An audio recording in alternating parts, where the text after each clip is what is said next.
Hello student, Arun sir classes के YouTube channel में आपका बहुत बहुत स्वागत है। आज हम एमसीक्यू सॉल्व करने वाले हैं।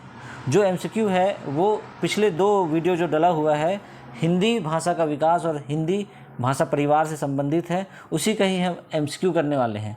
ये जो एमसीक्यू है वो पुराने एग्ज़ाम में आ चुके हैं, हम उसे ही सॉल्व करेंगे। तो चलिए स्टार्ट करते हैं। सबसे पहला क्वेश्चन हमारा है, रोमन निम्नलिखित में से किस भाषा की लिपि है। ठीक है, तो रोमन जो है, जो ऑप्शन दिया है पहला हिंदी, पंजाबी, रूसी और अंग्रेजी, तो इसका राइट आंसर होगा अंग्रेजी भाषा का है। देखो रोमन जो लैंग्वेज है, लिपि है, ठीक है, उसमें अंग्रेजी, ठीक है, फ्रेंच, इटालियन के साथ साथ जर्मनी के साथ पुर्तगाली, ऐसे विभिन्न सारी भाषाएं इस लिपि के अंदर शामिल है, इस लिपि के माध्यम से लिखी जाती है। तो इसका सही आंसर क्या हो जाएगा? अंग्रेजी हो जाएगा। ठीक है, अब देखते हैं दूसरा क्वेश्चन। दूसरा क्वेश्चन है, निम्नलिखित में से कौन सी भाषा देवनागरी लिपि में लिखी जाती है। ठीक है, देवनागरी लिपि में लिखी जाती है, इसे हम पढ़ा चुके हैं। देवनागरी लिपि के अंतर्गत कौन कौन से भाषाएं शामिल है जिसको देवनागरी लिपि में हम लिखते हैं। ठीक है, देखो देवनागरी लिपि में हिंदी ही लिखा जाता है। ठीक है, हमारी छत्तीसगढ़ी बोली हुई देवनागरी लिपि में लिखी जाती है। साथ साथ संस्कृत भाषा भी किस में लिखी जाती है? देवनागरी लिपि में लिखी जाती है। और जो मराठी भाषा है वो भी किस में लिखी जाती है? देवनागरी लिपि में। नेपाली और राजस्थान में बोले जाने वाली भाषा राजस्थानी भी किस में लिखी जाती है? देवनागरी लिपि में लिखी जाती है। तो ऑप्शन के हिसाब से हम देख सकते हैं इसका आंसर सही होगा आ, मराठी जो है देवनागरी लिपि में लिखी जाती है। जो देखो इसमें जो गुजराती दिया हुआ है, ऑप्शन बदल गया है, बा सा हो गया है और सा बा हो गया है, इसको सुधार कर लीजिएगा। गुजराती जो है वो कौन से लिपि में लिखा जाएगा फिर? तो गुजराती जो है पहले देवनागरी लिपि को ही परिवर्तित करके उसमें सुधार करके अपना खुद की लिपि बनाए हैं, और खुद की लिपि को क्या नाम दिए हैं? गुजराती लिपि का है। क्या नाम? गुजराती लिपि। ठीक है, उड़िया, अब उड़िया जो दिया हुआ है वो किस लिपि का है? तो उड़िया ब्राह्मी लिपि से संबंधित रखता है, ना कि देवनागरी लिपि से। ठीक है, और सिंधी जो होता है, जानते हो सिंधी क्या है? व्राचड़, क्या है ये? व्राचड़ अभ्रंश से बना हुआ है। ठीक है, तो इसका राइट आंसर क्या हो जाएगा? मराठी। ठीक है, यहाँ तक। अगला क्वेश्चन चलिए देखते हैं। तीसरा क्वेश्चन है। तीसरा क्वेश्चन कह रहा है कि जब हम दूरभाष पर समाचार सुनते हैं तो भाषा का कौन सा रूप होता है? दूरभाष कहने का मतलब केवल हमें सुनाई देता है, दिखाई नहीं देता है, इसलिए सुनाई देता है तो उस भाषा को हम मौखिक भाषा कहेंगे। ठीक है, लिखित भाषा नहीं होगा, ना ही संकेतिक होगा, ना ही उपरोक्त सभी होगा, बल्कि क्या हो जाएगा? मौखिक भाषा कहलाएगा। ठीक है, उसके बाद आता है देवनागरी लिपि में लिखे जाने वाली भाषा है। देखो इससे पहले मैं बता चुका हूँ कि देवनागरी लिपि में कौन कौन सी भाषाएं लिखी जाती है।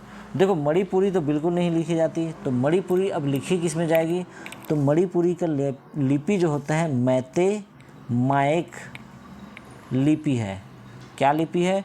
मैते मायक लिपि है। अब भूटानी लिपि का क्या होता है? तो भूटानी खुद अपना क्या बनाता है? एक लिपि है। ठीक है, उड़िया इसी को ही बोलते हैं, तिब्बती लिपि ही बोलते हैं इसी को, तिब्बती लिपि। ठीक है, उड़िया किस जो लिपि का प्रयोग करता है? उड़िया जो है खुद ब्राह्मी लिपि का प्रयोग करता है। ठीक है, तो बचा क्या? नेपाली। तो नेपाली किस में लिखा जाता है? तिब्बती लिपि में ना लिख के ये देवनागरी लिपि में लिखा जाता है, और यही सबसे ज़्यादा बार पूछा गया क्वेश्चन है, तो इसको आप मोस्ट इम्पॉर्टेंट क्वेश्चन में रखिएगा। ठीक है,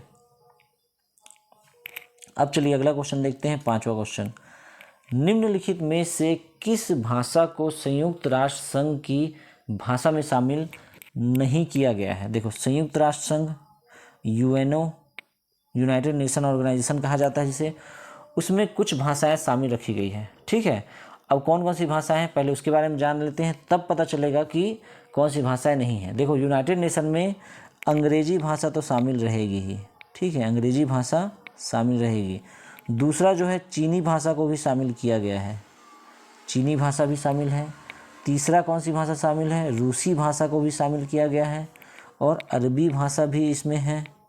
ठीक है, स्पेनिश है, और फ्रेंच, ये 6 भाषाओं को संयुक्त राष्ट्र संघ की भाषा मानी गई है।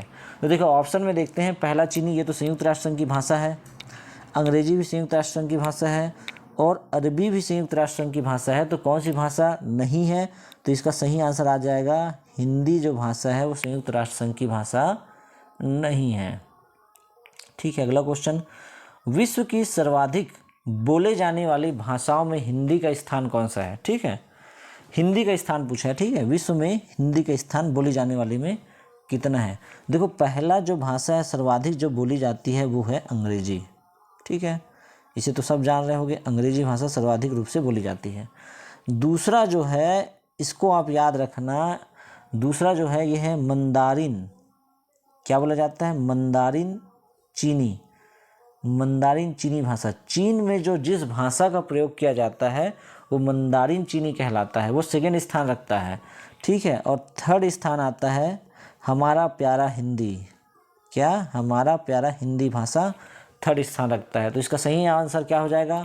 सा नंबर तीसरा स्थान रखता है हिंदी जो है विश्व में। ठीक है, अगला क्वेश्चन देखते हैं 7वां नंबर का। 7वां नंबर का जो क्वेश्चन है, हिंदी भाषा का जन्म हुआ है, किससे हुआ है? देखो हम हिंदी भाषा के उद्भव और विकास में आपको समझाए हैं कि कैसा कैसा क्रम रहा है।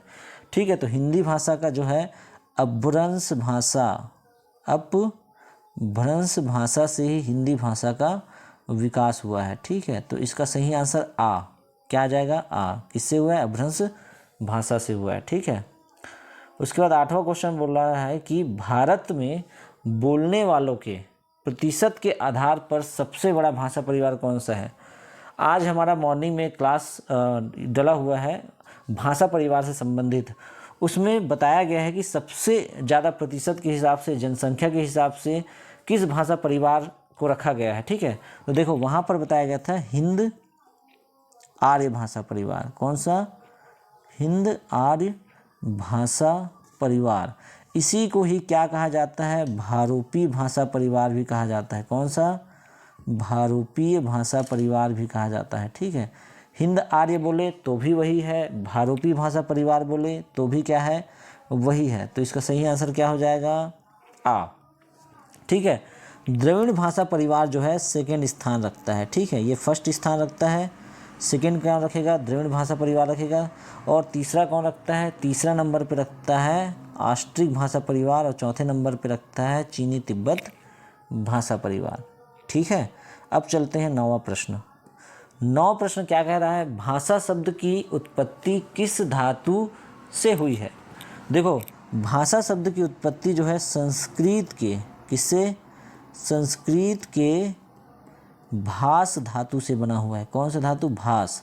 ठीक है, यहाँ पर ये लगा लीजिएगा, भास धातु से बना है। ठीक है, तो इसका सही आंसर क्या हो जाएगा? भास, जिसका मतलब होता है व्यक्त करना। भास का मतलब क्या होता है? व्यक्त करना।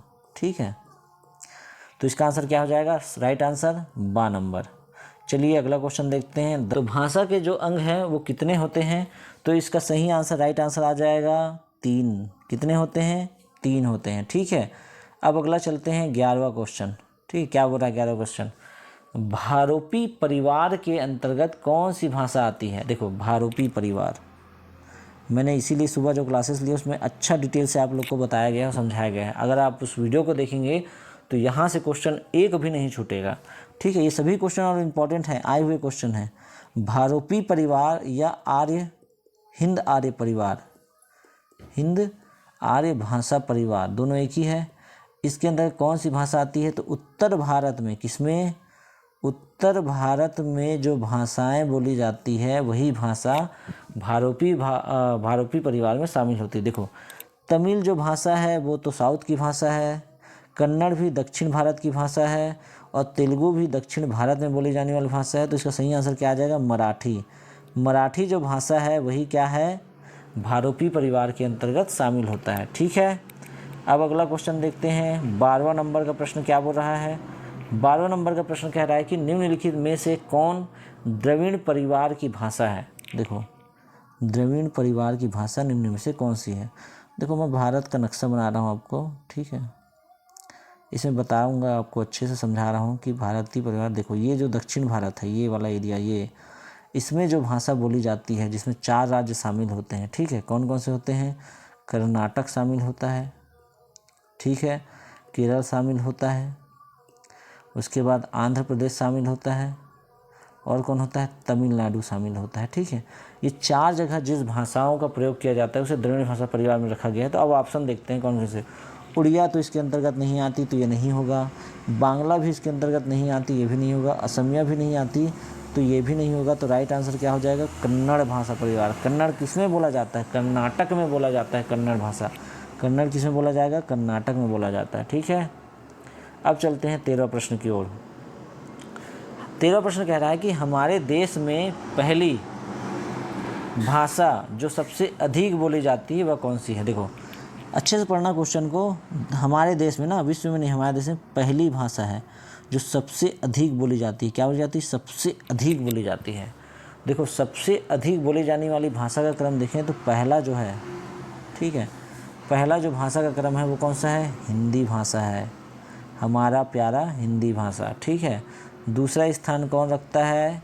बंगाली भाषा, ये बांग्ला भाषा जिसको बोला जाता है, ठीक है। तीसरा भाषा कौन रखता है? मराठी भाषा, ठीक है।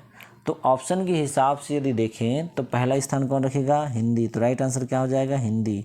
ये पहला स्थान रखता है, ये सेकेंड रखता है, और ये थर्ड, ठीक है। तो आपको आंसर मिल गया। क्या आंसर है? आ, हिंदी, जो सर्वाधिक सबसे अधिक बोली जाती है, ठीक है। अगला क्वेश्चन देखते हैं। 14 नंबर का क्वेश्चन है, भाषा के जिन रूपों का प्रयोग साधारण जनता अपने सम और घरों में करती है उसे क्या कहा जाता है? देखो भाषा का जिन रूपों का प्रयोग साधारण जनता अपने घर में बोल चाल के बोली में करता है वो क्या कहलाता है? बोली कहलाता है। क्या कहलाता है? बोली कहलाता है, ठीक है। भाई घर में जिस भाषा का प्रयोग करेंगे बोली बोलते हैं, जैसे हम लोग अभी छत्तीसगढ़ी बोली बोलते हैं, छत्तीसगढ़ में रहने वाले, ठीक है। अब अगला चलते हैं, ब्राह्मी लिपि से किस लिपि का विकास हुआ है? ठीक है, देखो ब्राह्मी लिपि से देवनागरी लिपि का विकास हुआ है। ब्राह्मी लिपि से किसका विकास हुआ है? देवनागरी लिपि बना है। तो इसका सही आंसर क्या हो जाएगा? बा, देवनागरी लिपि, ठीक है। 16 क्वेश्चन देखते हैं, देवनागरी लिपि क्या है? देखो अब इसको समझना होगा, देवनागरी लिपि हम लोग कैसे लिखते हैं। जैसे चाइना वाले लोग कैसे लिखते हैं? चित्रात्मक होता है। चाइना वाले की लिपि कैसी होती है? चित्रात्मक होता है। लेकिन हमारी जो लिपि होती है वो अक्षरात्मक होती है, अक्षर से बनी होती है, ठीक है। किससे बनी होती है? अक्षर से बनी होती है। इसलिए देवनागरी लिपि क्या है? अक्षरात्मक लिपि है, ठीक है। अगला देखते हैं, मिजो भाषा। मिजो भाषा जो है किस लिपि में लिखी जाती है? मिजो मतलब मिजोरम में बोली जाने वाली जो भाषा है वो किस लिपि में लिखी जाती है? तो ये जो है तो रोमन लिपि में लिखी जाती है, ना कि देवनागरी लिपि में। किस में लिखी जाती है? रोमन लिपि में लिखी जाती है, ठीक है, रोमन लिपि में लिखी जाती है, हाँ ठीक, ओके। इसका आंसर क्या हो जाएगा? बा। 18वां क्वेश्चन कह रहा है, किस भाषा को हिंदी की जननी कहा जाता है? किस भाषा को हिंदी की जननी कहा जाता है? देखो हिंदी की जननी जो है संस्कृत भाषा है, क्योंकि संस्कृत भाषा से ही क्या हिंदी बना है भाई, ठीक है। संस्कृत से क्या बना है? लौकिक संस्कृत बना है, फिर पाली बना है, पाली से फिर प्राकृत बना है, प्राकृत के बाद क्या आ गया है? हिंदी बना है। इसलिए संस्कृत को क्या माना जाएगा? हिंदी की जननी माना जाएगा, ठीक है। निम्नलिखित में से कौन सा भारोपी परिवार भाषा नहीं आता है? ठीक है, तो देखो उत्तर भारत में जो भाषाएं बोली जाती है वो क्या होती है? वो भारोपी परिवार भाषा है। नहीं बोली जाती मतलब उत्तर भारत को छोड़कर आंसर लेना है। मराठी जो होता है, ठीक है, ये तो भारोपी परिवार का भाषा, इसलिए आंसर ये नहीं होगा। गुजराती भी भारोपी परिवार का है, हिंदी भी भारोपी परिवार का है, मलयालम इसका सही आंसर होगा, ठीक है। ये भारोपी परिवार भाषा का हिस्सा नहीं है, ठीक है। अगला चलते हैं, आंगिक भाषा के अंतर्गत आती है। आंगिक भाषा कहने का मतलब है अंगों के माध्यम से जो बोला जाएगा, ठीक है, अंगों के माध्यम से। आंगिक मतलब अंगों के माध्यम से जो बोला जाएगा। अंगों के माध्यम से मतलब सांकेतिक होगा ना, क्या होगा? सांकेतिक भाषा होगा, संकेत द्वारा बोला जाएगा, ठीक है, संकेत से बोला जाएगा। तो देखो शताब्दिक तो हो नहीं सकता, इसका तो कोई अर्थ ही नहीं है इससे संबंधित। शाब्दिक भाषा जो शब्द से बोला जाएगा वो तो शाब्दिक हो गया ना, उसमें आप इशारों से कैसे बात करेंगे, इससे शाब्दिक भाषा हो नहीं सकता। अशाब्दिक भाषा अशताब्दिक है ये, तो ये भी नहीं हो सकता, शताब्दिक तो कोई है ही नहीं है, इससे मिलता जुलता अर्थ। अशाब्दिक भाषा जिसमें शब्द का प्रयोग नहीं होता हो, तो यही इसका आंसर होगा। जो शब्द से प्रयोग नहीं होता वो भाषा संकेत द्वारा बोला जाता है, संकेत द्वारा बताया जाता है, इसलिए आंगिक भाषा का राइट आंसर होगा द अशाब्दिक भाषा। ठीक है। उसके बाद होता है 21 सिंधी भाषा। सिंधी भाषा का संबंध किससे है? देखो सिंधी भाषा का संबंध भी हम लोग पढ़ चुके हैं। इसका संबंध किससे है? व्राचड़ से है। किससे है? व्राचड़ से है। ठीक है। इसका राइट आंसर क्या हो जाएगा? बा हो जाएगा। ठीक है। तो ये 21 क्वेश्चन अच्छे से पढ़ लिए हैं। आप इसका बार बार रिविज़न करें, और साथ ही साथ जो स्टूडेंट इस वीडियो को पहली बार देख रहे हैं वो सब्सक्राइब भी करिए और शेयर भी करिए। आपको ऐसे ही इन्फॉर्मेटिव वीडियो लगातार मिलते रहेंगे, तो बने रहिएगा। धन्यवाद।